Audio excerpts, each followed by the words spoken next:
Hey everybody, welcome to Blueprints and Barbells. I want to talk about a quick project that I worked on that I had a lot of good memories of working with the people. This project's called 1601 San Onofre Drive. I worked on it 2018, 2019, and it was one of the first projects I got to work on when I came back to California. So there's a lot of memories there, mostly because I got to meet some cool people.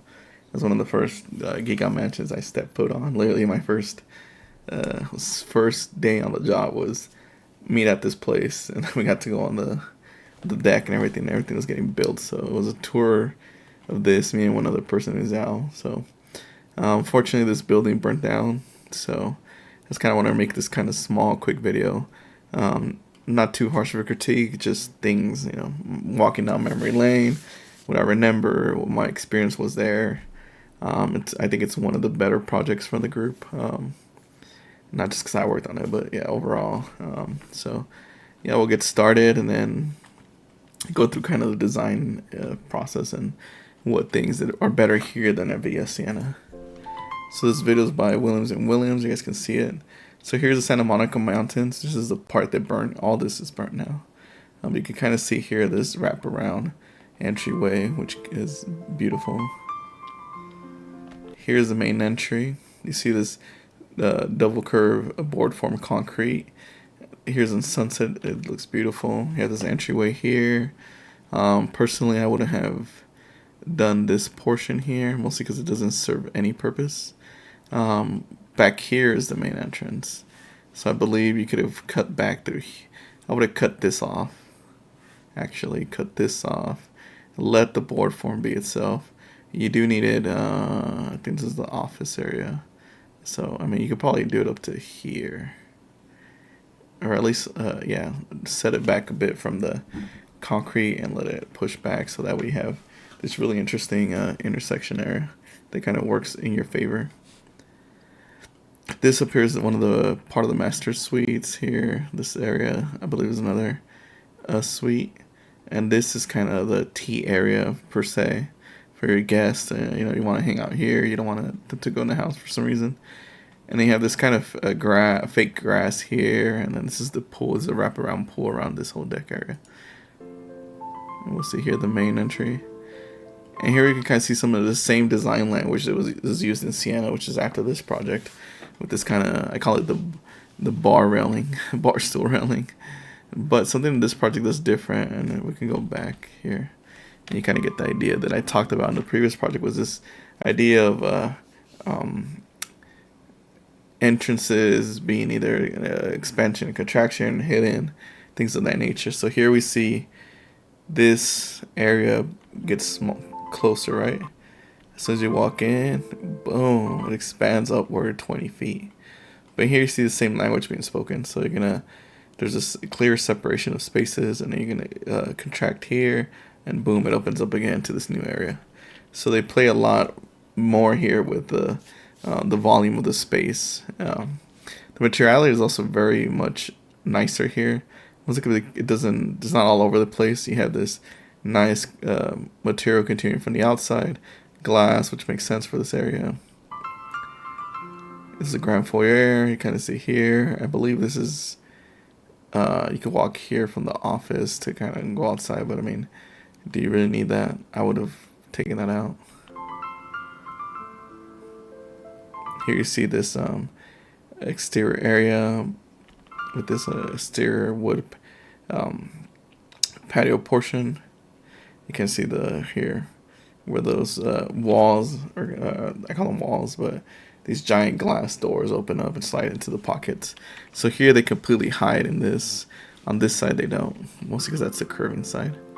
We see the beautiful view here of the Santa Monica Mountains. This is one of the garage doors that I picked. I call it a garage door, but it's not. It's like a hangar door. I still remember the conversations with the company about this details here. It's gonna be so heavy to do it with glass and things. So there was this whole back and forth between us and them. And luckily I was working with Ramin, who's like an excellent person to work with for these projects. He excellent architect. And here we have this fireplace. The chute goes through the wall.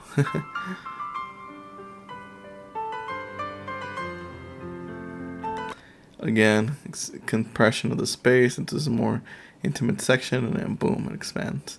Here you see the stone, which is sparingly used here, more than sienna. Sienna had it everywhere, which kind of dilutes its value. Here, special moments where you use it. Here, this coffee bar here, this portion, I think, retracts into the here to hide away. As this middle form was actually much crazier. It was crazy anamorphic form. But the interior designer just couldn't get her wrap her head around the geometry and how to get it built. So they kind of went with this. They're sitting on the other side there. Boom, you see that beautiful open space. On top of here is the office too, so you get this nice views. Here you see this continuation of the stone to the outside. I don't see a pan here, so yeah, I wonder how that got waterproofed.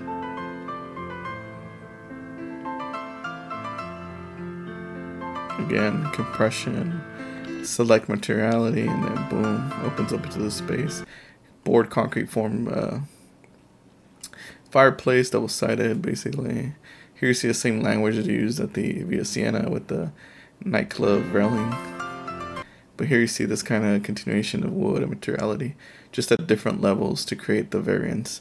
So using levels to dictate differences instead of doing clear separation with objects or design features.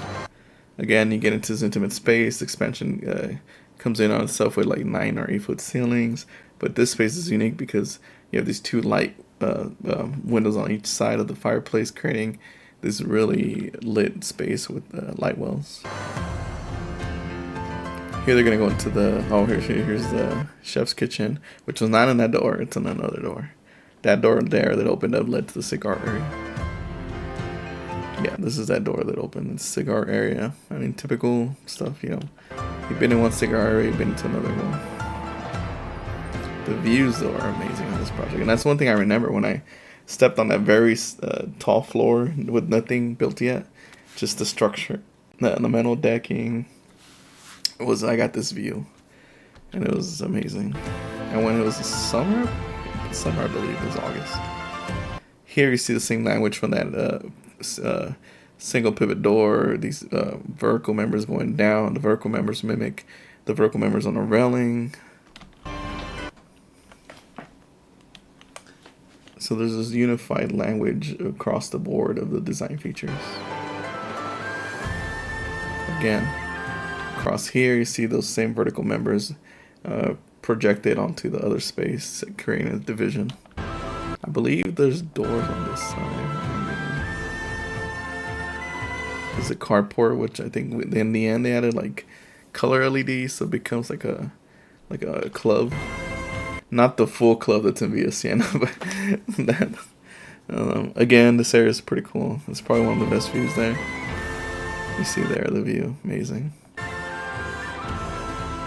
Gym, very typical, not too crazy, no squat racks, but you know, all rich people should have squat racks in their ultra modern house. This is a spa area, hot and cold shower, exterior shower there. The doors open so you can have like the exterior come in.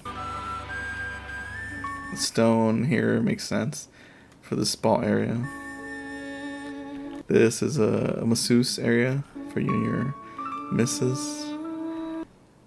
Here's this exterior view. You'll see here you have the exterior court coming off of I forgot what it. This is the library here. There's a master suite on top. This is a 2-story library office space. Here's that exterior door. There's a giant pool. Some of these like steel structured for humongous.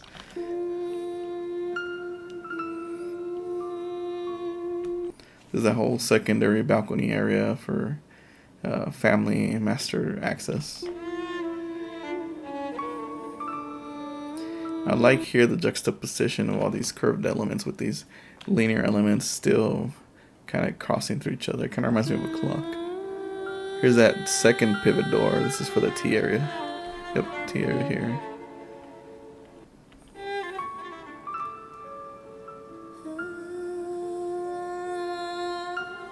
Oh, here, I think they're going into the office.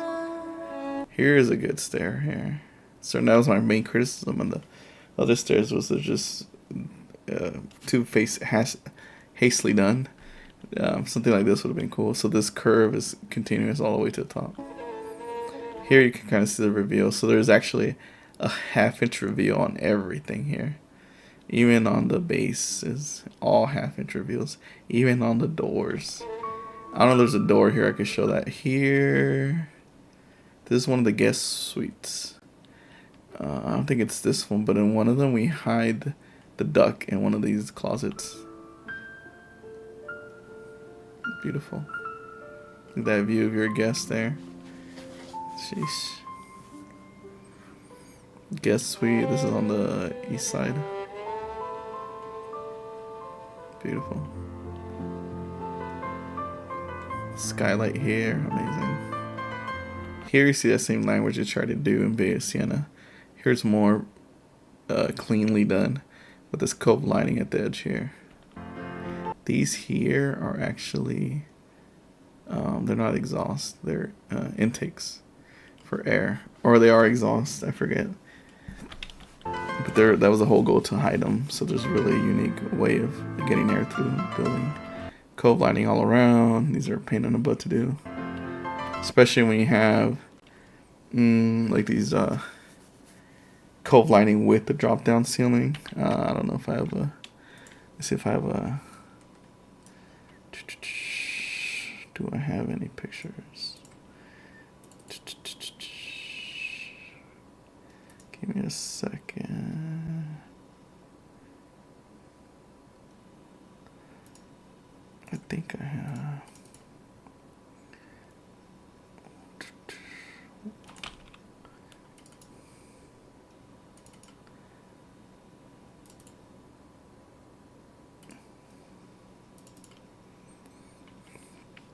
Let's see.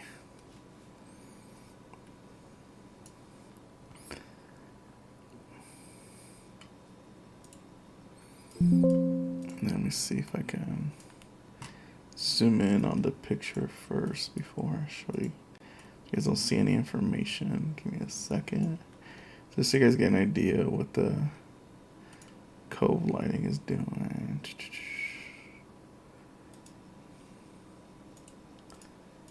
That's the wrong one.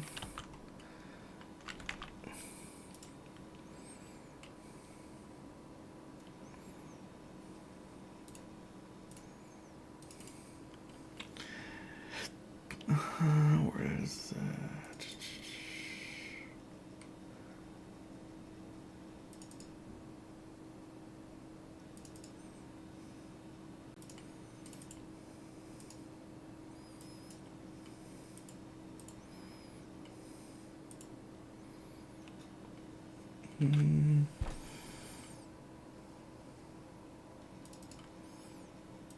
There it is, found it. So it was a similar project, smaller, but there's some details here that kind of gives you an idea of how these cove lighting works with is it this one? No, not that one. Oh yeah, here you go. So let me just zoom in so you guys don't see the rest of the thing. So here's kind of what you're seeing there in that wall. So you're seeing this kind of portion here with you have the space here. What are we using? We're not calling it out. So I guess we're using drywall here. So in that case, it would have been wood. You have this kind of clip where the wood settles in. You have a wood piece here, and then you have an LED mounted here. Now, like companies like Simpson and then they make like the whole component, which is a lot easier. But I mean, here you're trying to save money, so you want to build everything yourself. So it's kind of how you create that cove lighting effect there. You can see here, this is the external. This is the outside portion. Is it inside? No, this is still inside. So yeah, so you have this Cove lighting, this kind of portion continues. Here you have a hidden blackout curtains. There's a little motor somewhere to pull them down. And then here, this is kind of what the sliders look like in section. You have these sliders that are pocketed into here, so that this is what you see. You won't see the frame of it, so you don't see anything. And then you have these motorized shades that are gonna be on the outside fascia coming down here. So it's kind of what you're seeing in that scene where they're showing that cove lighting and these kind of shade rollers. This is much more detailed one. So that's this portion here. So there's that piece of wood, cove lighting, continuous ceiling, exterior. You have the blackout shades right next to that.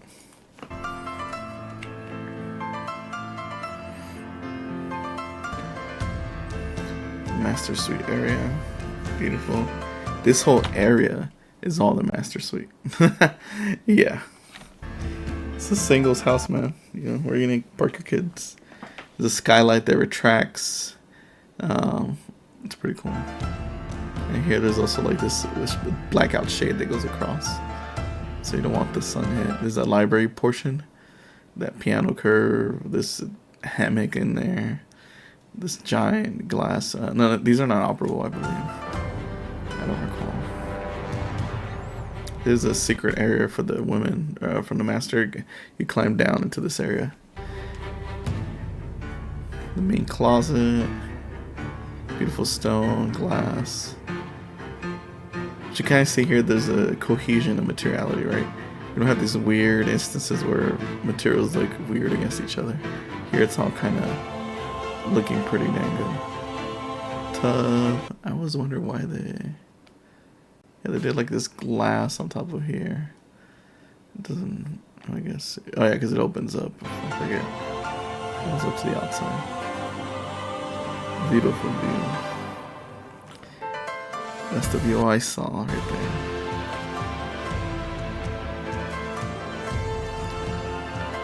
You can kind of see the trim, so you can see the half-inch trim around the door. You kind of see it in this one here. You see a half-inch trim. You see the half-inch trim right here at the bottom. The problem with Venetian plaster, especially with these trims, they tend to get damaged pretty good. That's why you usually have a baseboard on your walls. Oh, look at that view. Amazing. I don't think I got to see this at night. I think the latest I've been there was like 5 or 6 p.m. And this is the best view here too. It's pretty cool standing here. $80 million this thing sold for, which is pretty nice.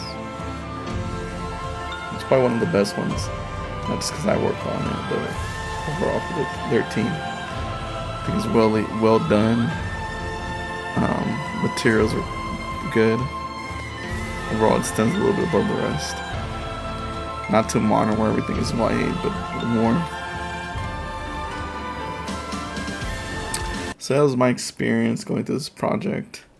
Hope you guys like it a little bit, walk through it. If you guys have any questions, click down below. I'll get to answer anything. But yeah, click and subscribe. I have more buildings I want to review, not just from builders, but also from architects. It's cool to see, architects and how they design as well, as opposed to a general builder. You see a difference in how they treat materials, how they treat space. Maybe I'll do Ondo. Ondo's a great one to do for discussing his use of volume and concrete. All he does is concrete. So let me know in the comments below. You can click and subscribe. I'll put up more videos. Have a great day, everybody. See you.